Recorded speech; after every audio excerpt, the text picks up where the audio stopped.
Hello, everyone, and welcome to Friday Tech Byte by Veeam Software. It's an exciting time today. Me and Sam get to talk to you about centralized cloud data management. And we're not residents on the Friday Tech Byte, but we've always happy to do LinkedIn Lives and have a chat about the cloud and just generally talk about everything cloudy. So I'm David Hill, Global Technologist in Veeam's Product Strategy and Office of the CTO. And as you can probably guess, a lot of my focus is on cloud native technology and public clouds. Sam, want to give us a quick introduction? Yeah, absolutely. Sam Nicholls, Director of Public Cloud here at Veeam Software. So David and I are partners in crime. Anytime that you deal with something with Veeam related to AWS, Azure, Google Cloud, you're likely going to come across these two faces. I think this is what, third, fourth one this week anyway, David. So we've Yeah, had plenty of getting through practice, a so this should few. be a good one for you guys. Yeah, and obviously don't let Sam's accent fool you. He likes to pretend he's English, but he does live in America. And although I am in England today, I am also very American. I live out in Austin in Texas, but you'll see me on the interactive map on the screen. I'm over in England. Sam, where are you? I always forget. I'm in Wisconsin, but right on the border, about 20 minutes outside of Minneapolis. So. There we go. So please feel free to tell us where you're coming from. What's your US state? What's your country? If you want to go into your town, we're always happy to hear where you're from. So let us know what's happening and where you are. And we can see there's a few people popping up already. And we've got the UK, and my geography's terrible. I think that That's puts us Romania, in mate. Romania. I So think I always anyway. remember Italy's the boot. That's the only thing I remember from school. So please let us know where you're from. And really, if what I want to talk about today, though, is centralized data management and especially around cloud. So as Sam mentioned, you probably might have seen webinars from us in the past talking about public cloud and this multi-cloud world and hybrid cloud world that we're living in. And although people have kind of predicted the death of the data center for the past 10, 15 years, it's not really happened. But since COVID, obviously the public cloud adoption rate has exploded. And what we kind of want to do today is just run through a few conversational topics around that. And then I'm going to spend about 10 minutes giving you a demo of how you can actually manage all your backup data in and across all these different platforms, not just necessarily the public cloud, but also your on-prem platforms as well. One of the So things I actually want to pick on that you said there, David, as well, is like around like predicting the death of the data center, right? Everyone knows there's been this huge shift towards the public cloud, and that renders us with a hybrid or a multi-cloud environment, right? The overwhelming majority of organizations have that. Depending on where you go, some say high 80%, some say mid 90s, and anywhere in between.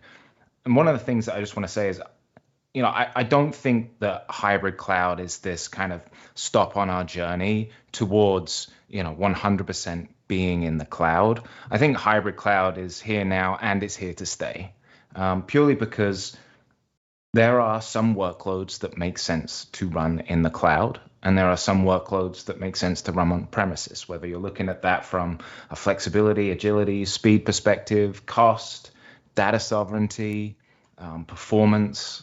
The list goes on. Some things just make sense on premises. Some things make sense in a cloud. Some things make sense in one cloud more than another.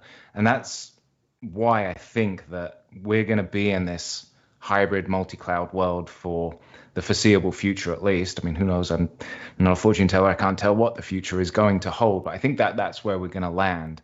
And that's what the topic is going to be about today, because then how do you start to manage data protection for all these different environments, all these different platforms as efficiently, cost effectively as possible?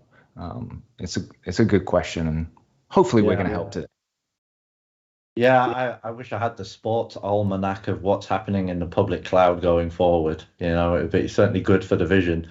But as Sam touched on as well, like the whole hybrid cloud model that is here to stay, certainly for the next, I would estimate the next 10 years at least, because there's so many different workloads. Some workloads aren't even suitable to move to the cloud. People are still running physical machines as well. Lots of customers I speak to, certainly very large enterprises, still have mainframes. They still have physical SQL servers.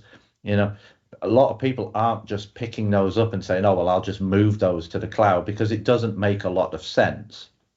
But as new workloads are developed as well, we talk a lot about containers and Kubernetes. They make a lot of sense to run in the public cloud. So you want other workloads closer to those workloads that are already running there. So moving your workloads around is another piece of this multi-cloud, hybrid cloud world. And I'm going to kind of dive into that a little bit more in the demo as well. But Sam, certainly from a cloud mobility perspective, you're obviously very popular in the marketing space. You speak to lots of customers and build out lots of use cases and a lot of the white papers around that. What kind of conversations have you seen with customers about those kind of workloads and how they're struggling to move workloads between different platforms? Yeah, it's a good question. So I think the first part of the story is kind of what you would expect, right? We are being tasked with accelerating our cloud adoption, and therefore the cloud has pretty much become the de facto standard for anything new that we're creating. But there is also a motion to take workloads that run on premises and move them to the cloud. And this is not from a disaster recovery standpoint. This is from a migration standpoint, lift and shift. And we certainly see that happening, and I'm sure you'll show in your demo how easy Veeam makes that to do. But you mentioned a point where, you can't really just take a workload that runs on premises and shift it to the cloud and then not touch it, right? There's a ton of refactoring, re-architecting, redesigning to truly make that workload cloud native. So it can not only take advantage of all of the benefits that the public cloud has to offer, but it doesn't become such a massive burden or expense center as well, right? A workload designed to run on premises, you already own all of that infrastructure. You're not paying again for the compute, the networking, the storage. You've already paid for that. So you kind of don't really necessarily have to worry about it.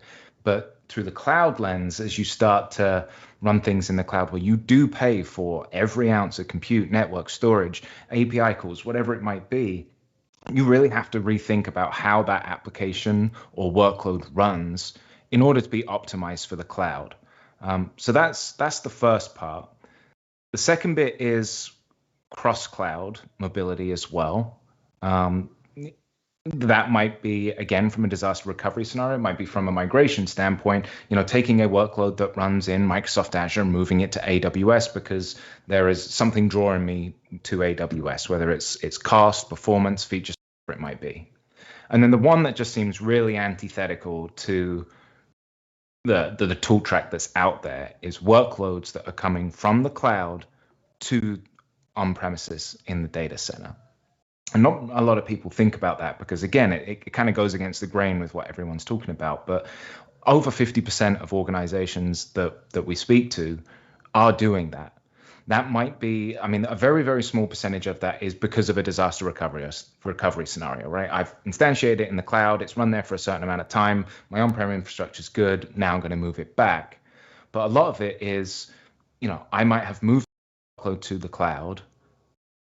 I haven't thought about the things that I just spoke about around performance and cost, and it's costing me an arm and a leg. I'm not getting the performance that I want. Now I've got to bring it back. Maybe I didn't think about data sovereignty laws or compliance, and now I've got to bring it back anyway. And the other piece is just workloads being developed in the cloud. Cloud's a great place to develop workloads. And we already had the mindset of, okay, I'm going to develop it in the cloud, but I always intended to run it on premises. So that's kind of what we're seeing.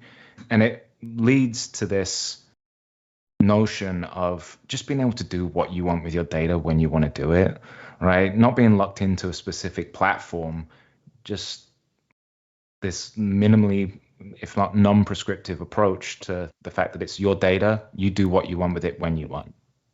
Yeah, and you make some really good points there when you're talking about things like moving workloads from the cloud to on premises, moving around in general. And I think one of the big challenges a lot of people have been facing recently is finding a data protection solution that can integrate with the different platforms. A few years ago, everyone was like, well, it's okay if it's running in the cloud, just put some agents in there. But then when you're looking at trying to do restores and stuff like that, agent-based is great for certain use cases and still massively has its place in the cloud. But typically having a platform and a data protection platform that can, with the different cloud providers, the different on-prem hypervisors, is a big thing as well. Because when you think about what you're actually doing, like trying to take native snapshots across all these different platforms, can become very complex to manage because snapshots are expensive. They're expensive if you're doing it on vSphere and you're storing it on your storage arrays. It's expensive if you keep loads of snapshots around in AWS and Azure. So being able to manage all those different snapshots across these platforms is a big piece as well. And I think from my perspective, like if I take my Veeam badge off, although I've got Yoda on my t-shirt, I haven't got a Veeam t-shirt on, but it is green. Making sure that the solution that you're investing in is not only fit for purpose today and can integrate with these platforms, but has a roadmap going forward to look at other features and capabilities for them as well. And I think that's probably one of the big takeaways that I'd like to share with people from this. So go on, yeah. I'm going to interrupt you again, man, because my brain's going because you started talking about agents, right? I think the agent approach to protecting cloud workloads is attractive to a lot of organizations because the current tool set that they probably use to protect on-premises workloads likely has an agent-based component designed for, I don't know, physical. Maybe they use it on virtual machines. I don't know why. But now they can just take that same tool set that they already own, that they've already learned, that they know how to use, that they may already have licenses for, and just go put them in the cloud. And is that going to protect your data? Like, absolutely. Like you say, there are some considerations around cost and overhead and management, especially if you're dealing with a large cloud-based environment. But the other drawbacks include, we're not just dealing with infrastructure as a service when we talk public cloud. There's PaaS and SaaS as well. So if we take something like a flavor of Amazon RDS, I don't know, like a MySQL database, which is platform as a service, well, how are you going to protect that? You can't do that with an agent because where are you going to install it? And that's why another driver behind the need to have a native approach is not only does it give you best in class protection, but sometimes it is the only option that you have. Yeah. But then that introduces a new tool set, and then we get away from this idea of centralized cloud data management. Now you're dealing with point products. Yeah. Yeah, you make some really good, valid points there, and certainly from a takeaway that those are some of the big considerations around protecting workloads in this multi-cloud world. So let's quickly go to the map again. Let's see where people are coming from, and then we're going to jump into a demo. Wow, look at all the green spots. So we've got Massachusetts, Utah, Texas, my home, I was going to say hometown. It's a bit bigger than a town. South Carolina, we've got Pennsylvania, the Netherlands, Romania, Mexico, Argentina, Dubai, Iran, Sri Lanka, and India. So we've got a lot of people from around the world today. So hopefully you can understand my terrible Northern English accent and Sam's very posh English accent. We're obviously from very different ends of the UK. I'm just surprised all those geography lessons just started coming back. Oh, I know, it's amazing. You got all of those. 1 minute I didn't know where Switzerland was, and now all of a sudden I know where everything is. Yeah. There's no chance to do. Yeah. So we're not going to tell you how I suddenly learned geography. It was just downloaded in my brain. Matrix style. Also, what we're going to do now is just quickly dive into a demo. So we're going to bring up my screen, and what we're going to do is, of course, it decides to lock itself out as soon as we go. Come on. It's going to work in a sec. That's David's house in England right there. Yeah. So I'm sat right at the top with a little satellite and the internet. Starlink. So what I'm going to show you now is anyone who's familiar with Veeam backup and replication will recognize this console. And what we're seeing here is just a list of essentially backup jobs.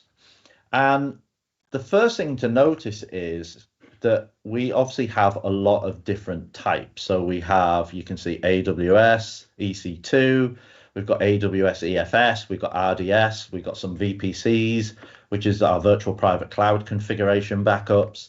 And then we go on to the different platforms. So we've got like Azure, we've got GCP, we've got some Azure SQL as well. And then we've also got our vSphere and we've got some Windows and Linux agents.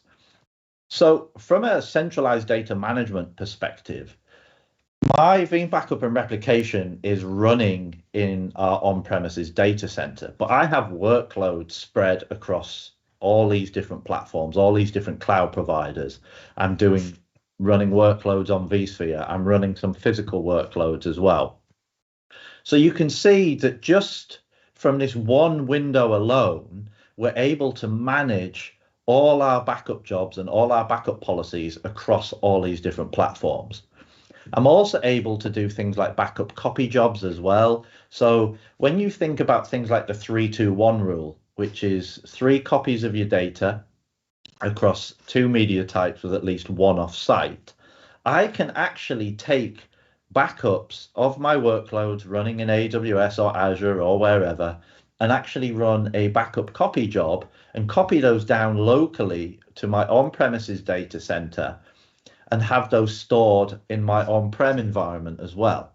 Why would I want to do that? Well, that gives me a number of options. Obviously, I'm meeting the requirements for that best practice of storing my backups off-site. They're in completely different media types. One could be on my data domain in my data center. One copy could be on my S3 object storage repositories, but it allows me to manage that data and have copies in different locations. So if there was a major outage in AWS, for example, and not that it's likely to happen, but S3 went down completely, I can still restore my backups to my on-prem infrastructure, my vSphere environment, very quickly from these locally copied backups. But it doesn't stop there either. What I want to do first is show you how easy it is to just go and say, right, I want to go protect some workloads out in the public cloud. So we go to our backup infrastructure and we go to our managed servers down here. Now, again, anyone familiar with Veeam backup and replication and on-premises, you just simply right-click and you say add server. And in the same way that you would add a vSphere, vCenter, or Hyper-V, or any Windows and Linux, you can also go and protect your cloud environment. So we can say, right, okay, I want to go and protect AWS. So I can just click on this and I get the option to either connect to an existing Veeam backup for AWS appliance. If I've already deployed it from the AWS marketplace and I've done some testing, I can just say I want to go and deploy a new appliance. And that will walk me through this wizard that you see on the left-hand side here that just says, right, I need to go pick my AWS account, pick an instance, what network do I want to put it on, and so on. It's really quick, really simple, and it does it all for you. And then we can just go protect all our workloads directly through Veeam backup and replication. So I can go back to my jobs, I can right click and I say, I want to create a new backup policy or a backup job. Do I want to do virtual machine? Do I want to do my Macs? AWS? I can pick my different instance types. I can go do the same for Azure as well. So it's very simple to set up and configure. Once we have that, we can then manage those backups regardless of where they are. So we can go down to our backups and we can see we have a number of different options here. So we can look at our snapshots. These are purely the cloud native snapshots. So we can see I've got some AWS snapshots here. I've even got my EFS ones. So I can right click. I can restore individual EFS files. I can restore the whole EFS volume. I can expand this. I can do the same with RDS. and same with my EC2 instances. I can just restore from snapshot to that native cloud provider directly from Veeam Backup and Replication, regardless of the public cloud I'm using. Then if we go down to our external repositories, this is where all our backups of our cloud workloads that are offloaded to the object storage repositories are managed. So if you're taking an EC2 backup, we take a snapshot, we can offload that to our S3 object storage backup repositories or our Azure Blob or our GCP object storage. And what's really powerful here is I can say here, for example, I've got a production workload. If I expand this, it's a live production workload. It's my Unify controller that I run in the AWS cloud that manages all my home network. I can simply right click on this and restore this from a backup in object storage in S3. But I have a number of options. So when we're talking about that cloud mobility perspective, how we can move workloads around the different platforms, we can do it here. So the first option is instant recovery. So we can do a instant recovery of this workload to vSphere or Hyper-V, which allows us to actually live stream the data from the S3 object storage backup repository to instantly recover this workload onto a vSphere or Hyper-V host. So that's very powerful because I can recover this to my on-prem environment and spin it up instantly. But I also have the option to go and recover to different cloud environments. So as Sam was saying about how we live in this kind of multi-cloud world, and what a lot of customers are finding a challenge is moving their workloads across platforms. So I can just say, right, this Unify controller, I want to go and restore to Microsoft Azure. We pick that particular workload, and then I'll go through my Azure details, and of course it's a live demo and my credentials have expired. That you always see that it's live, and I can pick my different subscriptions. So if I pick a different one that actually has the credentials configured, I can then pick the location that I want to restore that to, and then I can walk through a Azure wizard which will allow me to pick the Azure VM size, the Azure resource groups. It reminds me about data sovereignty. Obviously, we all live in the GDPR world. And I can then go through all these different wizards to go set my VM size. Obviously, AWS uses different t-shirt sizes to what Azure do, so we provide you with a recommendation. And we can walk through and we can actually then go and restore this workload directly to Azure. We do all the conversion on the fly, and then you'll just simply see that powered on in Microsoft Azure.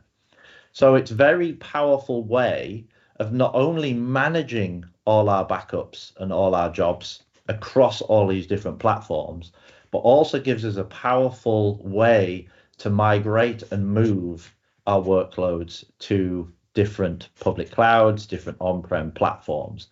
And it's the same regardless of whether we're doing physical backups, we're doing virtual backups, or we're doing public cloud backups. So we're going to switch back to me and Sam, and you'll get to see our pretty faces again. Yeah, I've seen that questions come in from, I'm sorry if I butcher your name, Aegi on YouTube. One question about cloud: can this also be monitored with Veeam One? So yes, you can monitor, backup and usage statistics using Veeam One across AWS, Azure, Google. You've got the same capacity planning features that are available with Veeam One as well. So very much compatible with the public cloud as well. And I think I haven't seen any more questions come through, so I guess we can start to bring it home a little bit. So yeah, I want to kind of just give some quick reminders to everyone watching. So on Monday, June the 13th, we got the Industry Insights returns for episode 95. So that's Jason Buffington and Dave Russell. They're going to continue talking about a very popular topic now, ransomware trends reports, and they're going to explore some remediation strategies. And then on Friday, June the 17th, Kirsten Stoner and Melissa Palmer are going to discuss 6 reasons why we have a love-hate relationship with the public cloud. Now, Sam and I, all we do is love the public cloud. The cloud is everything. So I'm not quite sure why they're going to talk about hating the cloud, but we all know Melissa's not a fan of the public cloud. So it'll be interesting to hear her perspective. So I'm certainly going to tune in on that. Both shows are live at 12 p.m. Eastern time. So that's probably 5 p.m. UK time. I'm not going to do lots of different time zones, but you get the idea. So I would recommend watching those as well. It'll be really exciting. And then finally, let's have one last look at the map before we go, see where some people have come in from. And I'm going to show my geography skills again. There we are. There's the boot, Italy. I knew it'd come up. So the one country I learnt in geography at school was Italy looks like a boot. That's what my teacher told me. We've got Belgium, Austria, Kenya, South Africa. So, and it's a lot of countries that we've been going through. So thank you so much for watching. It's been a pleasure to talk to you today. Please, what I would say is some takeaways from this is the one thing that I touched on is anyone who's looking at managing their workloads in the cloud. Obviously, this is a Veeam show, so go to veeam.com and have a look at Veeam's offerings, but make sure you find a data protection solution that can do this centralized data management and integrate with all these platforms. Sam, any last words from you before we go? Yeah, I think just like really reiterating what that last bit that you just said, right? You don't have to try and take that square peg in a round hole approach. There are native platforms out there that build that purpose-built backup for that specific environment that are going to give you that best-in-class protection. That doesn't have to come at the cost of multiple point products, multiple interfaces to manage. You can kind of have your cake and eat it as well. I'm going to coin that as a marketing term. Veeam, have your cake and eat it. We provide that purpose-built backup and recovery for all these environments we've spoken about today and more, and then bring it all together under Veeam backup and replication, as you've seen with David. So yeah, go around, have a read. We always do free editions, free trials, fully featured. You can get hands-on. It's the best way to really see how it all works. Yeah. Awesome. Well, thank you, everyone. I hope this was beneficial. I hope you enjoyed it. And thank you so much for watching. Thanks, everyone.